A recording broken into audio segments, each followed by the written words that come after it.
Join us today on the Brewing Fiction Podcast as we dive into the chilling world of horror with Catlyn Ladd, a talented horror writer and member of the Horror Writers Association.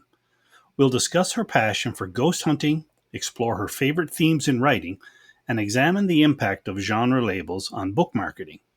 Plus, Catlyn will give us the inside scoop on her latest novel, As Those Above Fall. And stay tuned for an exciting announcement about my own writing journey following my conversation with the Eclectic Academic, Catlyn Ladd. All this and more on today's episode of the Brewing Fiction Podcast.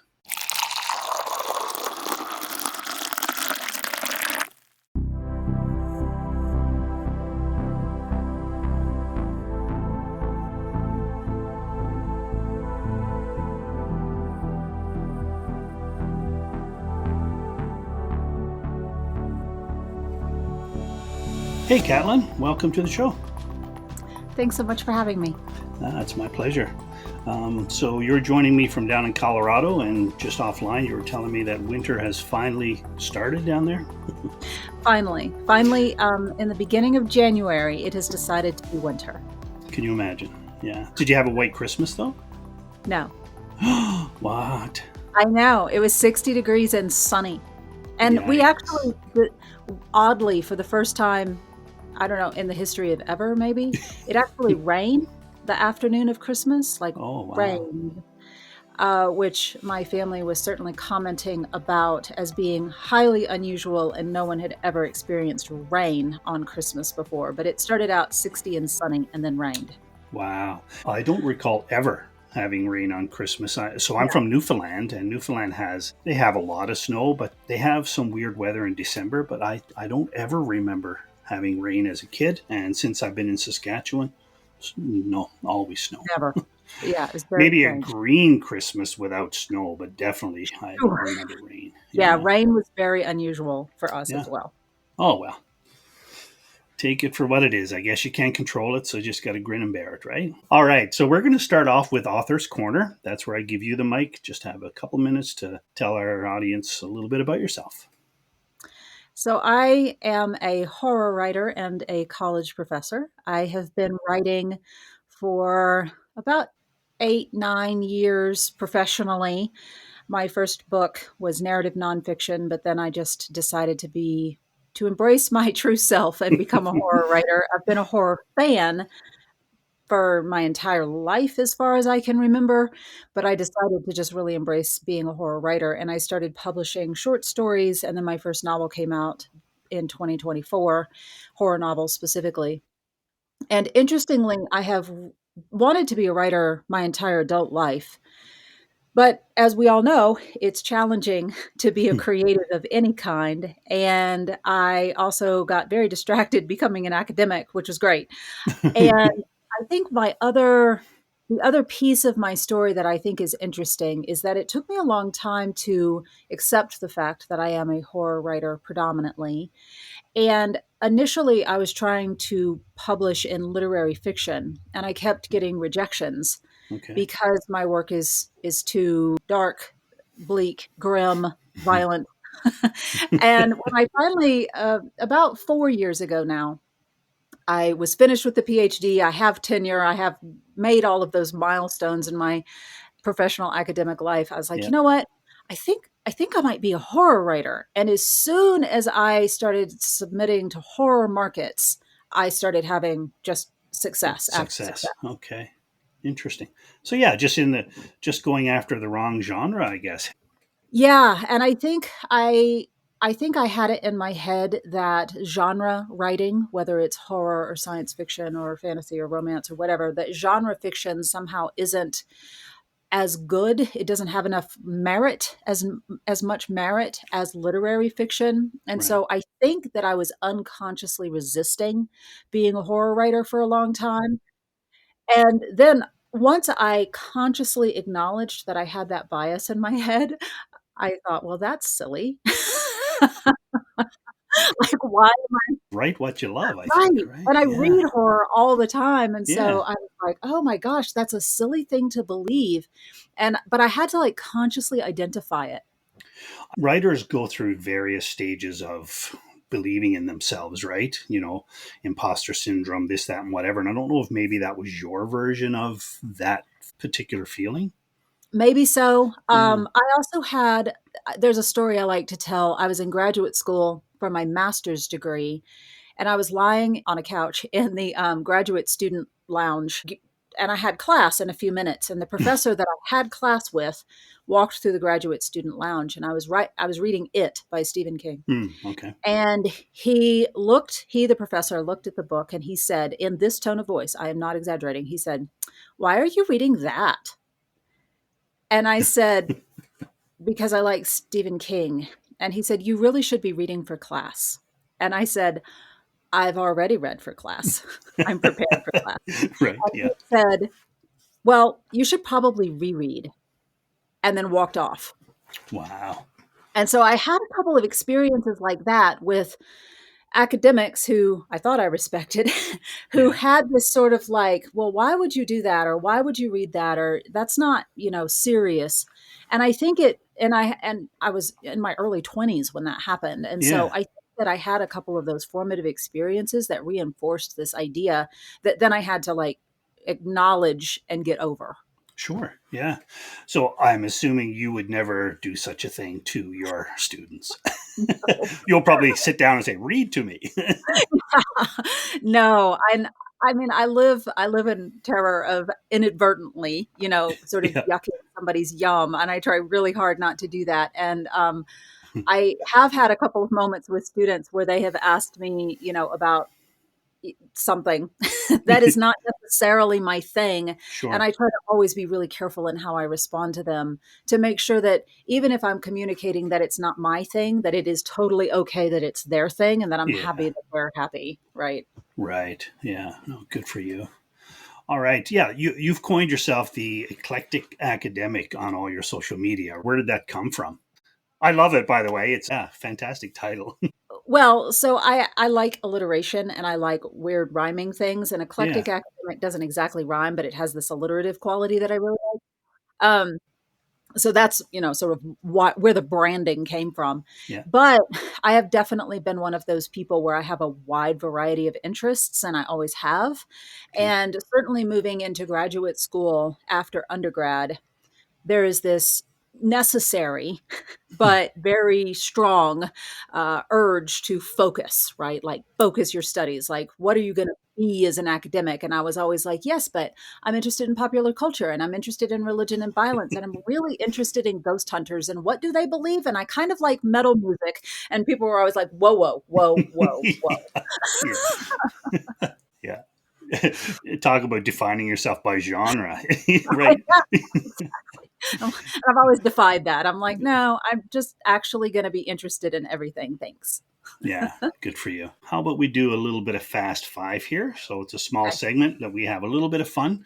I just throw two words at you and you have to choose one.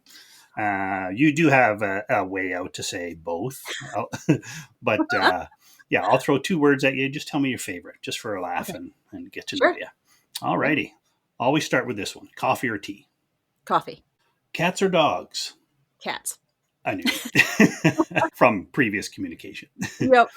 All righty. Anne Rice or Stephen King? Stephen King. Okay. That was hard. It is. I threw that one in there because doing a little bit of background, your book, As Those Above Fall, is It's about similar them. to, somebody said, Oh, is in the yeah. same style as Anne Rice. Is that right? Yes. Yes, Yeah. that's true. That's why I hesitated. Yeah.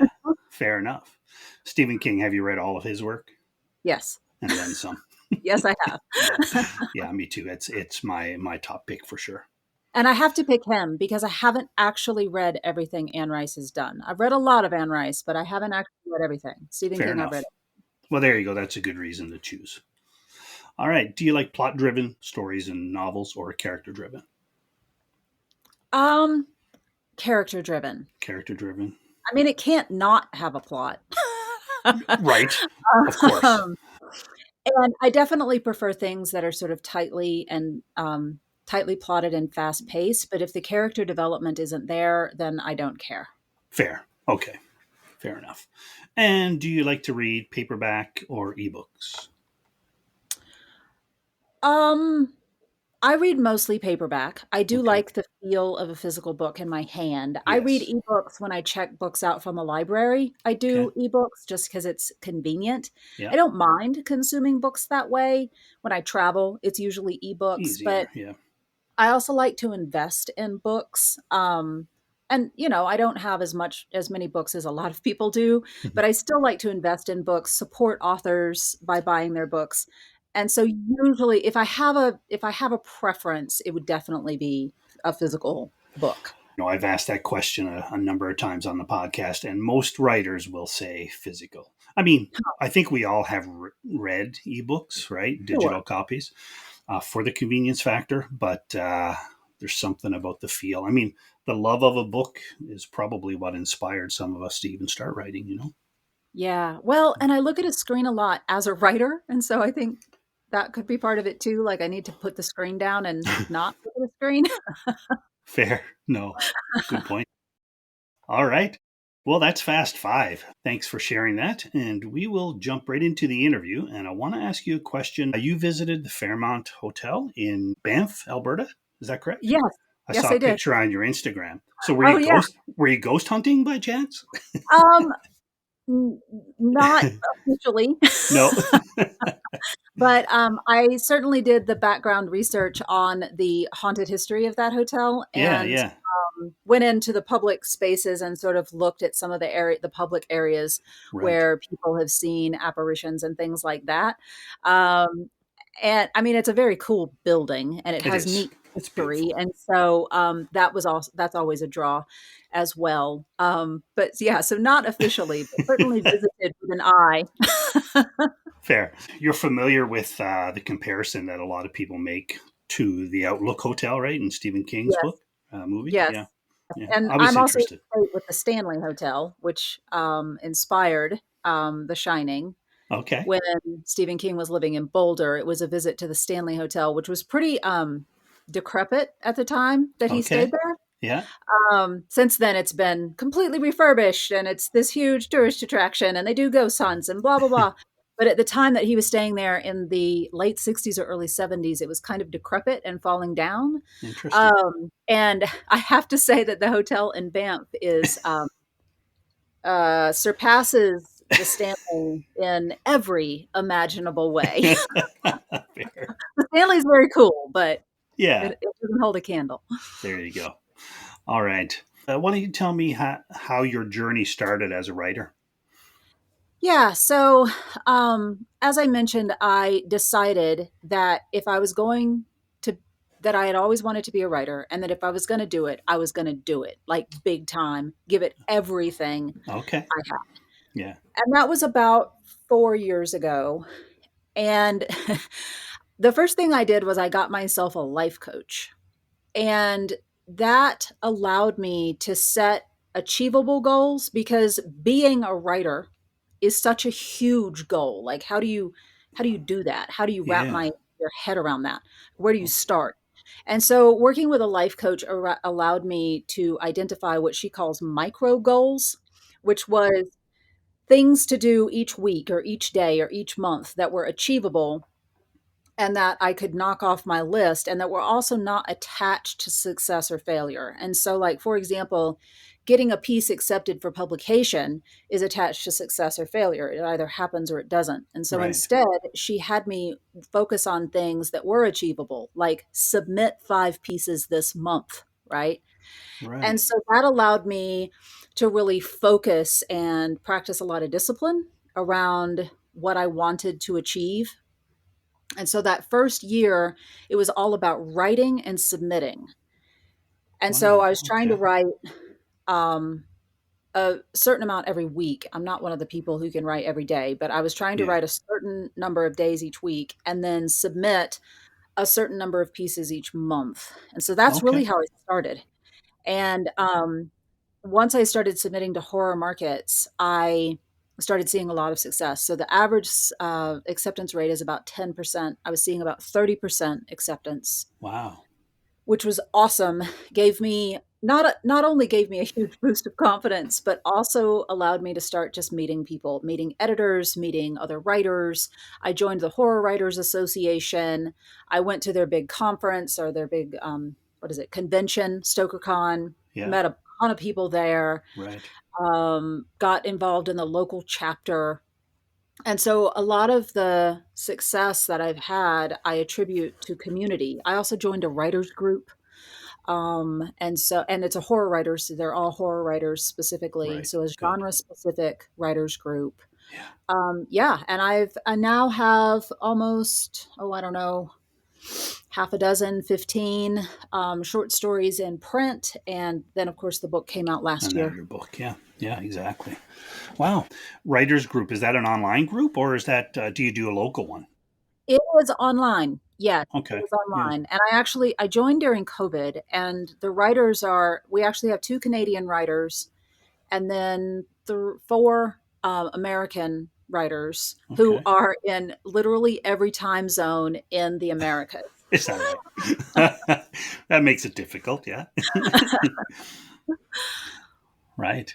Okay. I've heard a lot of people talk about writers groups. That is great advice to pass along to would be and new writers. Yeah. And find Yeah. a genre specific one or people who are writing things that are similar to what you're interested in writing. Fair. Yeah. Have you been in another group where it didn't work out that way? Like before you did a horror writers group? Because you said Yes. you kind of dabbled. Yeah.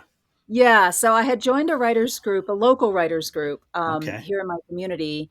And there were some very good writers in the group. Sure. Definitely talent. There was talent there, and people who were certainly capable of giving feedback on things like structure and pacing and plot and dialogue and things like that. Hmm.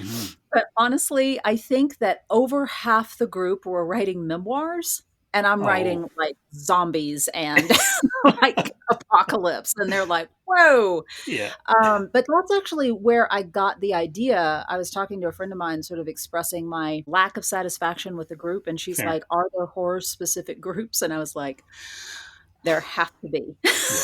Right. Right. There And how have. did you search that out? Did you just Google or through It friends was or Facebook. It acquaintances? was on Facebook. So Okay. you don't have to be a member of the Horror Writers Association to join the Horror Writers Facebook page. So Okay. I can't remember if I had already joined the HWA or not, but I got connected with the Facebook page and someone Okay. posted and they do all the time on the Horror Writers Facebook page. People will post, "Hey, is anybody interested in starting a writers group or a critique group or something like that?" And it was Yeah. one of those, and I just Okay. answered that, and that group has been going for 4 years. It's been going for 4 years now. There you go. Wow. That's almost sounds too easy. That's great advice. It was really easy. I don't think it's always that easy. And so my advice would be is if the first group doesn't work for you, find a Yeah. different one, right? Like Sure. keep looking. I'm just going to switch to Facebook here. Hold on a second. No, just kidding. All right. Why don't you tell me a little bit about your novel, As Those Above Fall? So, released Sure. September 2024. And Yeah, yeah, tell me about it and tell me about the success that you're having with it. sure. So it's about a grieving and suicidal witch who meets a vampire, transforming her desire for death into lust for power. Um, it's really about grief. Okay. It's grief horror. There is an entire sort of subgenre of horror that's dedicated to grief and the grieving process and how bloody horrific it is. Okay. Um, and I decided that the main character, the witch character, I also wanted to disrupt the whole witches and vampires trope a little bit. Okay. A lot of the witchy vampire novels out there start with one or both of them sort of discovering their power and finding their way and blah, blah, blah, blah, blah. Yeah, that's not what I did. Instead, I started with a very, very powerful witch. Like she's very powerful, like You just superhero. jumped right in, right? She Yeah. jumped Jumped right right in. in. So Yeah. there's no discovering her power, and nothing like that happens. But what happens is that she loses the love of her life. And as someone who's very, very powerful, she's never had to experience not being able to have what she wants. Mm-hmm. So she's narcissistic. because she's always just been able to get whatever she wanted because she's so powerful. So I got interested in the ethics of power and what would you do to Mhm. change reality if you didn't like what was happening, if you had a lot of power. Yeah. And so it's really about it. It's deeply ethical and it raises those tough ethical questions. Like, if you could bring someone you lost back from the dead, would you? Should you? And what type of ramifications might that have? Okay. And so that's really the central question of the book. Okay. I always struggle with a genre, and I know you talk about grief horror and on and on and on. I always struggle with the labeling genre. Is there any particular knack to doing that? Oh my gosh. I I am completely with you. I think Yeah. so. I have one of my friends who's also a writer, a horror writer, says that that genre is a marketing tool. It isn't anything more. Okay. And I thought that was really insightful. She has a background in marketing, go figure. And so one of the interesting questions that she likes to ask people is, why is Stephen King horror and Cormac McCarthy isn't? Yeah. Because both of them are writing about horrifying, horrific things. And Right. Right. sometimes Stephen King writes about monsters, but sometimes he doesn't, right? He True. writes about Yeah. human monsters. That's right. And so what makes King a horror writer and Cormac McCarthy a literary writer? And so um I I completely agree that horror or any genre is a marketing tool. But it's also it's saying that it's a marketing tool isn't to devalue it, because a Right. marketing tool is trying to communicate something to the audience. So if you tell the audience this is a horror novel, audience is going to have certain preconceived notions about what's Sure. in Yeah. the Yeah. book. And so it helps books find an audience. Fair enough. Yeah, I mean, you wouldn't be silly enough to label a a romance novel horror, but Right. but I think that is a very good way of looking at it. Just picking the market you want to get into, I guess. Absolutely. Yeah. And like, who are the people who are likely to read it? If they're reading other things that are branded horror, then you brand yourself horror. Right. Gotcha. Now you've written another book called Strip, but your favorite genre, as you said, is horror, right? Yeah. Is there any other genres that you'd like to explore or write in the future? Sure. So my work in progress right now is psychological thriller. Right. Okay. Um, and so, uh, and some of my work, including some of my published work, is really genre bending. So it's very literary, but it deals with themes that are often branded as horror. Okay. And so I definitely write in a very literary sort of, another way of saying that is commercial, although that has Okay. some weird connotations, but a commercial literary way. But I Gotcha. deal with a lot of really dark themes. And sometimes in my fiction, there are monsters. Sometimes not, but sometimes there are. And Okay. so psychological thrillers, literary fiction. The current book is sometimes labeled urban fantasy. So, yeah, I mean, I think, as we were just discussing, horror or genre is often a, a branding tool. Yeah. I think that my interests, like my academic interests, are also pretty varied when it comes to reading and writing. Right. But if you're writing in all those different genres, you can still brand it as horror, anyways, right? Yeah, I still market Yeah. it to a horror audience. Yeah. Yeah, and there's this whole like debate, which I have no real interest in, because find that it's largely rhetorical, about whether or not psychological fiction, but psychological thrillers specifically, are horror. Some people say that's a genre of horror, and some people say that there is own genre. I'm like, I don't Yeah. care. Is it well written? Is it fun to read? That's all I care about. Exactly. Yeah. Yeah. If you could drop the genre altogether, you. Then I probably would. Yeah, Yeah. absolutely. Yeah. For sure. Okay. So you work full time as a professor, as I think you say, to pay the bills. Do you teach creative writing, or do you focus more with your PhD? Yeah, so no, I do not teach creative writing. Okay. I teach philosophy, religious studies, and women and gender studies classes. Which is what your focus for your PhD, right? Okay. Yes. Cool. Yes. All right. So nobody can hit you up for writing advice, or do they? Do any of your students ever pull you aside and say, "Hey, I'm writing, and can you help me?" They do. They Yeah, do. they do. Um, Yeah, and I've certainly I do guest appearances with our creative writing department. Okay, I certainly am willing. If you want insight on the minutia of mechanics, I am not your person. That's why I have an editor.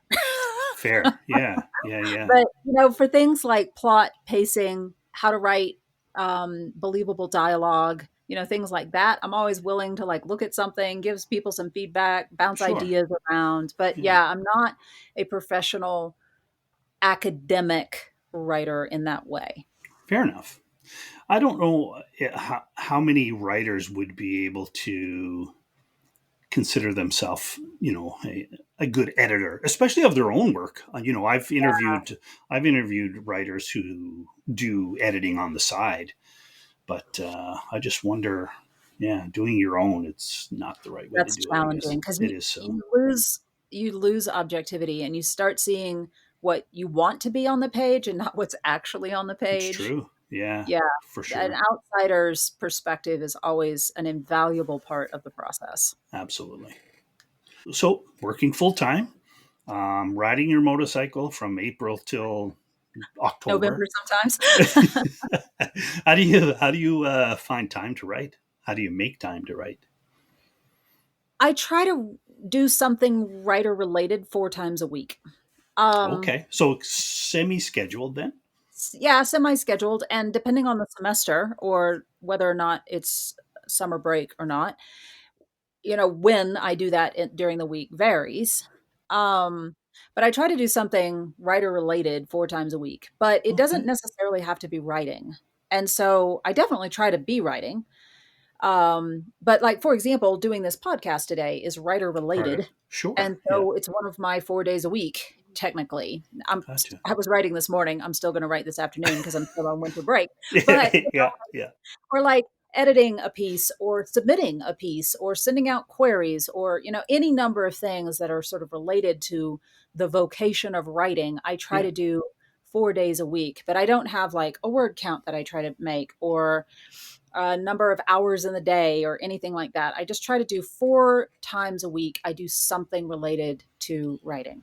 Okay, fair. I've only been writing a couple of years. When I first started, I thought everything had to be structured, and I thought I needed specific writing tools, and I thought everything was so structured, and it ended up causing more stress. To a point where it's like I didn't want to write or I couldn't write.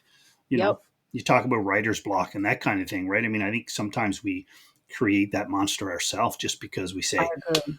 yeah, yeah. Well, So and then if you set a goal for yourself that is unrealistic in whatever way, and then you yeah, don't meet the goal, then you beat yourself up for not meeting the exactly. goal, and Yeah, then you're worried about that, and you're not writing. And so for some people, like some people get up at 6 a.m. and they write for an hour, and then they have breakfast and they write for another 2 hours. Like, and if that kind of schedule and structure works for you, great, do that. sure. But Yeah. ultimately, find what works. And what works for me is doing something 4 days a week. Yeah. No, that's fair. Yeah. As long as it's not putting stress, do what works for you. Yeah. Yeah. Okay. So, do you have any kind of a process that you follow? Okay, you got your 4 times a week, but do you have a getting in the mode or anything like that you use?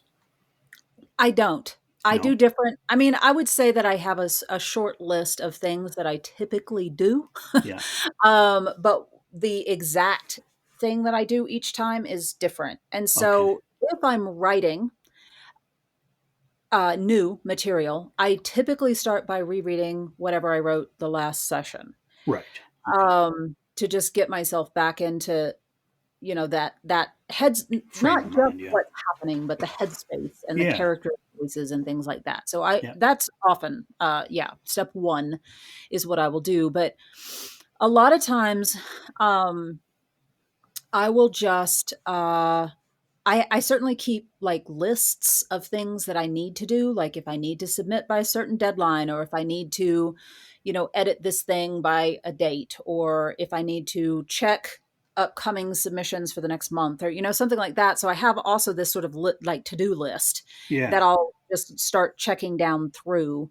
And so Okay. I have some structure like that. But honestly, a lot of times I open my laptop, I open the document, and I start writing because what's usually always what's always happening is that I'm always thinking about whatever it is I'm working on. And so Sure. it's in Yeah. my head already. And so Yeah. I can often just open and start. And go. Yeah. Especially if I have a new idea, like if I've worked out a plot point where I'm like, "Ooh, you know what needs to happen is this." I often just open it up and write that. Jump right in. Okay. Okay. Do you keep notes? Like when I'm writing, what I'll do is if I'm into long form writing, I'll have 3 or 4 ideas, direction I want to go. Then I'm pulled away, dinner, whatever, chores. Right. Do you jot notes at the bottom to refresh when you go back? I often do. Yeah. It also depends on what I'm working on. So the psychological thriller that I'm working on right now is really complicated. Oh, okay. Is Like that the the plot Jehovah Jehovah Project? Project. Yeah, the Yeah. Jehovah Okay. Project. Yeah. Yeah, it's very complicated. And so I have a chapter outline that I remind myself of what happened in each chapter. I have things like the supplemental characters that I'm not writing about all the time. I have who they are, what they look like, how their name is spelled, things like that. Yeah. Because I change names in this manuscript because I won't see a character for like several chapters, and then all of a sudden, instead of Jackson, their name will be Johnson, or something. Right. Right. So I have for this novel, I have a character like a chapter list and a character grid with like what their name is, what they look like, and then sort of their major plot points of like where they enter the plot. Okay. Um, and then sometimes if you say if I get called away or if I have to go to work or something like that and I'm in the middle, I will absolutely jot down a few notes of like this is where I'm going, this is what needs to happen next, don't forget about this. And Exactly. Don't forget. Yeah. yep. Okay. Gotcha. So where do you have that plotted, like your character names and what they look like and stuff? Do you have some sort of a database program, or is it just like on paper? I just use Word. Word, Microsoft Word. Yep. Okay. Fair.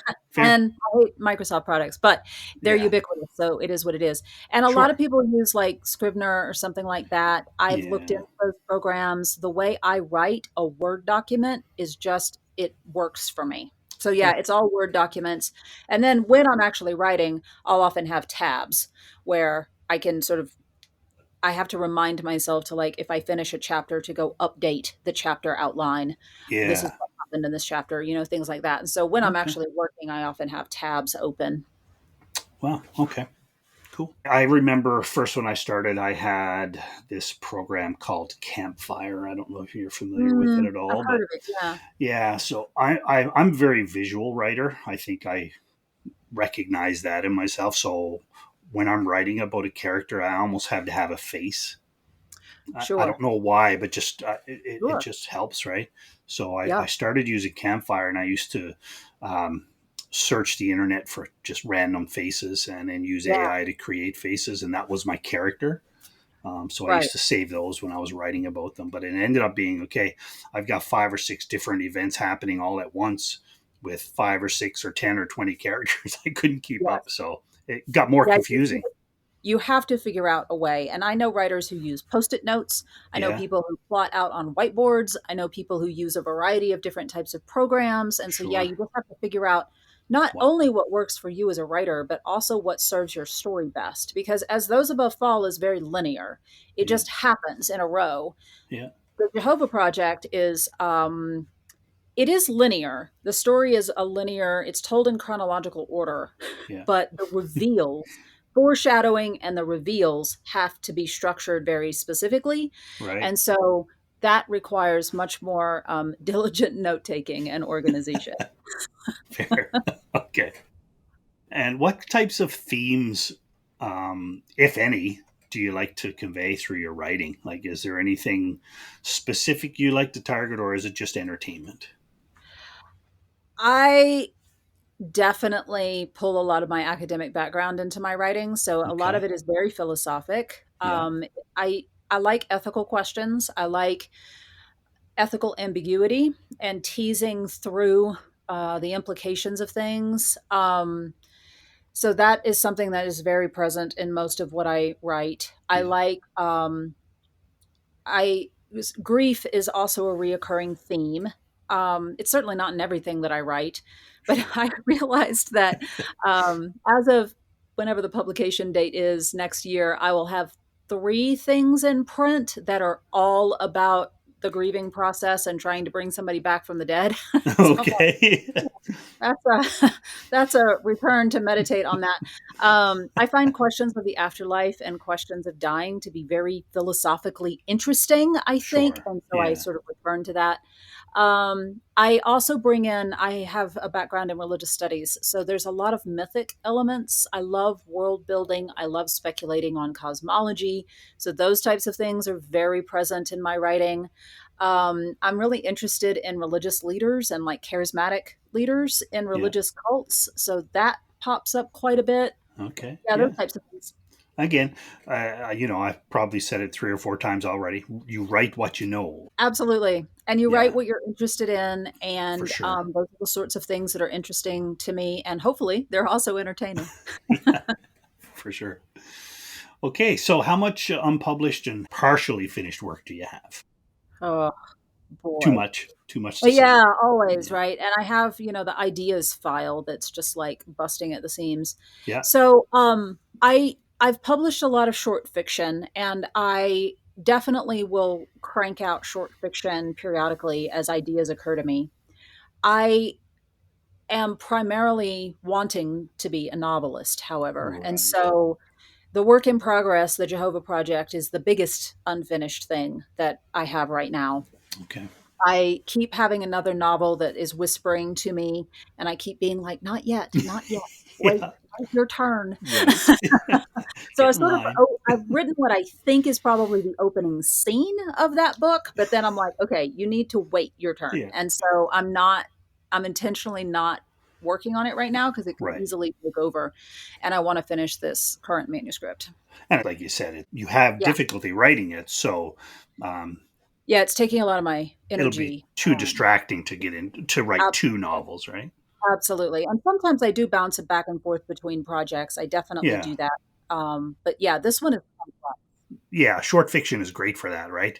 You write it Absolutely. and you move on, then you go Yep, back. Okay. exactly. So yeah, that's what I'm allowing myself. Like I have a another short piece that has been preemptively accepted for publication that I've been tinkering around with Okay. these past several weeks. Yeah. But yeah, the Jehovah Project is the big thing that I'm working on right now. Okay. Do you have a specific list of publications that you like to submit to, or do you choose new ones all the time? Um, there are certainly some big ones that I submit to with varying degrees of success. um, Well, 30% is a fairly good record. yeah, I have a fairly good record. Yeah, So, yeah. like, the Fear House has been doing these anthologies. They accepted me for their second anthology, which was it was called The Dead Unleashed, and it was a zombie anthology, but it was Okay. really creative, interesting takes on zombies. So Yeah. some of them were very classic zombie stories, and some of them were wildly creative takes on zombie stories. Which was Um, yours? Would you say yours was it creative? was more of a creative take. Yeah. Yeah. Okay. So there were zombies that I Mhm. called dusters because they were in the desert. Um, but then the main character discovers like why there are zombies, and it is definitely a weird Neil Twist. Gaiman esque, Okay. fantastical origin story for zombies, I guess. Perfect. But like the Fear House has been telling me that it could very easily become a novel, so that's another. And I see how it could be a novel, so I'm like, yep, that's gonna put a pin in that one for right now Yeah. because that definitely be something. Apex magazine publishes awesome, awesome stuff. There's a fairly new publisher. It's called the Last Girls Club. They publish like feminist horror. And they're publishing just really creative, interesting, really poetic, lyrical types of work. Okay. I haven't placed with them yet. I get these very, very complimentary rejection letters from them. We love this so much. It's not right for Yeah, right. Gotta love those letters. us. I know. Oh, okay, that's fair. Yeah. Okay. Um, are you fairly active on social media? Like, how do you like to stay connected to your audience? Yeah, I definitely try to stay active on social media. I also take social media breaks, and I just Mm, recognize that I have to do that. Just yes. when my professional job is hectic at certain points of the year, and when it's distracting from writing, I will Okay. definitely take breaks from social media, which I understand that according to the algorithms you're not supposed to do, but it's just Right. how. Until I can afford a social media manager, it's just going to be how it is. Fair. Right. um, but what I try to do is I'm very active on Instagram. I have a Facebook author page and TikTok. Okay. Although I don't know what's going to happen with TikTok right now Right. because Yes. Yeah. There's some. Yeah. um, so we'll see about that one. But actually, TikTok is where I get the most engagement Is that right? and the Okay. most sort of new people who are new to my work who are finding me for the first time is on TikTok. Hmm. And the cool thing about social media is that more and more platforms, including TikTok, including Instagram, are allowing you to schedule posts. And so typically what I'll do is I'll create a whole bunch of content and then schedule the release. So it Oh, looks like okay. I'm posting every day, but I'm not actually posting every day. So that's Gotcha. how I handle it right now. Okay. Yeah. I struggle a little bit with social media. I Yeah. find it super overwhelming to try and, even with the podcast, I publish the episode and it goes out to all the platforms, but then I'm like, okay, I need to advertise. I need to get it on social media. Oh boy, it's a chore, Yeah. It right? is. It is. And I also, that posting to social media is one of the things that I allow to be one of my writer things that I try to do 4 times a week. Right. So sometimes if I produce a bunch of social media content and I schedule a bunch of releases on social media, that's one of my writing days. Yeah. It has to be, right? It has to be. Yeah. And, ideally, I also actually write some that day too, but Yeah. sometimes I don't. And I allow that to be okay. Cool. All right. So, success as a writer. What does it look like for you? Or maybe I'll make it a two-part question. What did it look like when you started, and has it changed now? So success when I first started was just getting things published. Yeah. And I have opted to go the traditional publishing route. I don't self-publish. And so getting things accepted for publication, even at small presses, that was a success. And so Sure. I thought that if I was publishing things, I didn't even have a number. Like if I published 2 things in the first year, that was great. And I published well over 2 things that first year, Yeah. um, which definitely made me feel good. And so just publishing at all is a success and something to be celebrated. I definitely think that now that I have the first novel out, that I'm working on the second one, my upcoming goal, my next big goal, is to see if I can get representation, see if I can get an agent. Oh, okay. I would love to be a commercially successful author. Yeah. I would love to do this full time. I love being a professor. I love working in academics. Don't get me wrong. And for phase 2 of my life, if I could be a working writer, that would be extraordinary. And you cannot even get your manuscripts seen by big publishing houses without an agent. And Right. so I'm published with Winding Road Stories right now. They are Right. awesome. They are such a cool little press, And it's a horror, small press. I was just going to ask you. Yeah, small I was going to press. ask you about them. Yeah. Yeah, they're a small press.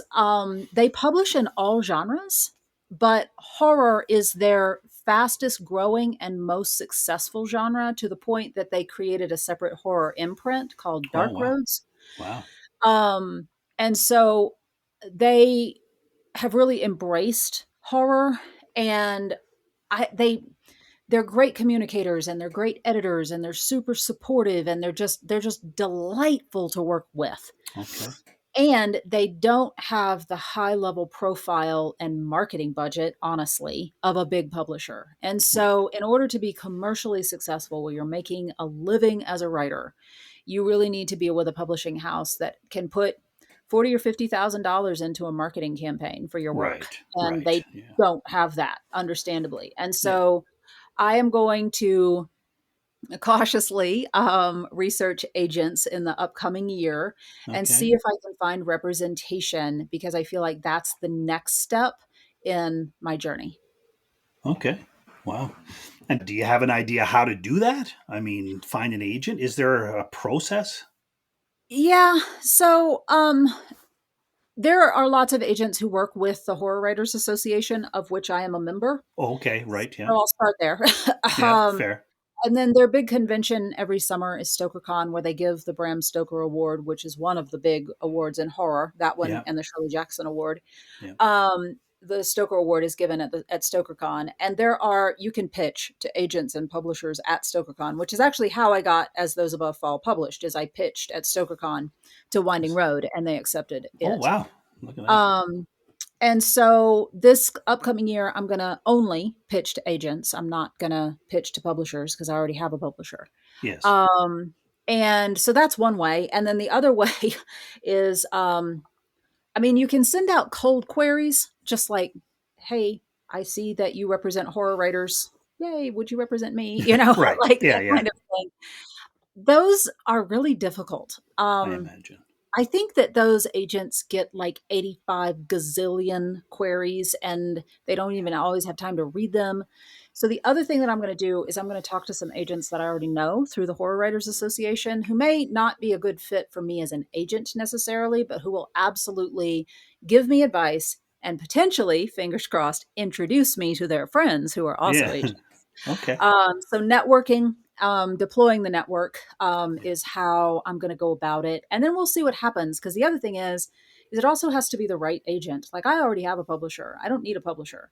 I need a Right. big publisher. Fair. Yeah. Yeah. And you're quite happy with Winding Road. So, I am. and you'll stay with them until such time that, Yes. hopefully you find that agent who pitches you to the bigger. Yes. So, if Simon and Schuster knocks on my door, the answer is probably going to be yes.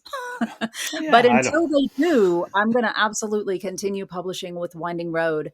They also give very generous contracts. And so I could buy my work back, or not even buy it back. I could request the rights to it back, and I Okay. could get the rights back at any time, because one of their big values is that they want their writers to be successful. And Right. if somebody comes in with, a $500,000 advance, Winding Roads wants their people to be in a position to say yes to that, Wow. Wow. Okay. which is awesome. That is awesome. Probably not normal for a small publisher to even consider that. I don't know. Yeah, I think the ones who are really in it for the love of reading and writing Yeah. will have some iteration, some variation on that. But then you also run into publishers who are like, you have sold us the rights to your work. We own it forever. Good luck Yeah. ever getting it back. And so you also run into those types of contracts too, which I would advise people not to sign those types of Yeah. contracts. Yeah. Make sure that you can retain the rights to your work. Great advice. Okay, let's look ahead. Right, you told us that you're going to be agent searching here for 2025. What else is in store for you for this year? Sure. I'm going to finish this manuscript. I'm going to finish the Jehovah Project. Priority Uh, one. Yep. Yeah. So that's the other big task, is that I want to finish that manuscript and get it into a point where it's ready for other people to really look at. Yeah. So that's the second big goal. And then Gotcha. I would say I just want to continue to meet writers and readers and lovers of horror. I'm always interested in attending horror specific, since that's what I write, conventions and conferences and things like that. Okay. Have you Yeah, and just visited many of those in the past number of years? yeah. So where I live, there's the Colorado Festival of Horror, Yeah. which happens every September. Um, So I've been to that one a couple of times. There's Darkness Con in Denver, which I didn't actually attend that one this year, but it's sort of like it's horror, but it's also like there are paranormal researchers who go there and talk and sell their work, and Hmm. there's a cosplay element to it, things like that. Right. I'm interested in going to WriterCon, I think is what it's called. It's associated with the Shirley Jackson Awards, and I Okay. haven't been to that one yet. Um, but I'm also kind of interested in that one because it's also like specific to horror fiction. Right. And so I might try to check that one out this year. Okay. And those are held in different places, or are they like the big ones always held in the same place? They move around. Actually, I think WriterCon always happens in the same place, and it's somewhere in the middle of the country. Cleveland? It's somewhere like Cleveland or Oh, Omaha, okay. somewhere like Sure. that. Somewhere central. One of Yeah. those big western cities. But StokerCon moves around, Yeah. moves all over the place. And then there are the Colorado specific ones. So I'll probably always go to the Colorado Festival of Horror. I think Darkness Con is always in Denver, which is right down the road from me. Right. So I definitely want to hit up the Colorado ones because those are, easy to get to. Yeah. Yeah. For sure. Yeah. Local, and everybody Yeah, will know you. local. Everybody will know you there. Exactly. Yeah. Well, Catlin, so I appreciate you coming on. It's been a lot of fun, enlightening for sure. You've given me and other new writers some good advice that we can take with us. And hey, you never know. Maybe we'll be as successful as you have found yourself thus far. Hopefully. Yeah. Hopefully. It's all uphill for all of us. Yeah. It's a battle, right? Well, I hope winter doesn't linger too long for you down there. Yeah, it's a ways to go yet. It is. No motorcycle anytime soon for you. Not anytime soon, no, I'm afraid. Okay. Listen, good luck with your next release, and maybe we'll chat again in the future. I really appreciate your advice and look forward to speaking with you again. Yeah, thanks so much for having me on. It's been a lot of fun. Great. Thank you, Catlin. Hey, everyone. Thanks for tuning in to this episode of the Brewing Fiction Podcast. If you enjoyed it, be sure to subscribe and leave a review. Stop by Catlyn's website, catlynladd.com. That's CATLYNLADD, to read some of her amazing work and to learn more about what's going on in her world. I'm excited to announce the upcoming release of my first publication, a micro horror collection entitled Short Not Sweet. It will be available on February 21st, and you can pre-order the ebook now. The print version will be available for pre-order soon. Thanks again for listening, and I'll see you next time on the Brewing Fiction Podcast.